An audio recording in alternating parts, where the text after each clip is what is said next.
എന്റെ അച്ഛന്റെ കൊലയാളിയുടെ മോളെ ഇനി നമുക്ക് വേണ്ട. അവളെ കൂട്ടിക്കൊണ്ട് വരികയാണെങ്കിൽ അവള് മാത്രമായിരിക്കില്ല, നീയും പുറത്തു പോയിരിക്കും. നമ്മൾ ഇനിയുള്ള കാലം ജീവിക്കേണ്ടത് ഉണ്ണിയുടെ കൂടെ. ഹലോ ഗൈസ്, അങ്ങനെ നമ്മുടെ മഹാലക്ഷ്മി പുതിയ പ്രമോള് നമ്മുടെ കരുണ തിരികെ വന്നിട്ട് മുത്തശ്ശീനോട് അവിടെ നടന്ന സംഭവങ്ങളൊക്കെ പറയുവാണ്. എന്നിട്ട് നമ്മുടെ മുത്തശ്ശി അപ്പൊ നമ്മുടെ കരുണയോട് പറയുന്നുണ്ട്, മോളെ എന്തായാലും കമലേശ്വരത്ത് കയറി കൂടിയേ പറ്റൂ, ഉണ്ണിയുടെ ഭാര്യയാണ് നീ, ഇപ്പോഴും നീ ഇങ്ങനെ പുറത്ത് നിൽക്കേണ്ടവളല്ല എന്നൊക്കെ പറയുകയാണ്.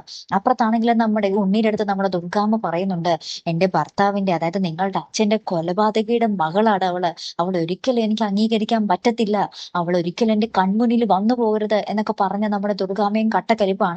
അപ്പുറത്ത് കണ്ണനും ഉണ്ണിയുടെ അടുത്ത് പറയുന്നുണ്ട്, നീ എന്റെ വാക്ക് ധിക്കരിച്ച് കരുണേനെ ഇങ്ങോട്ടേക്ക് കയറ്റാനാണെങ്കിൽ അവളോടൊപ്പം നീയും കൂടി ആയിരിക്കും പുറത്തേക്ക് പോകാൻ പോകുന്നത്, ഇത് നീ ഓർമ്മയിൽ വെച്ചോ എന്നും പറഞ്ഞ് കണ്ണനും കടുത്ത തീരുമാനം പറയുന്നുണ്ട്.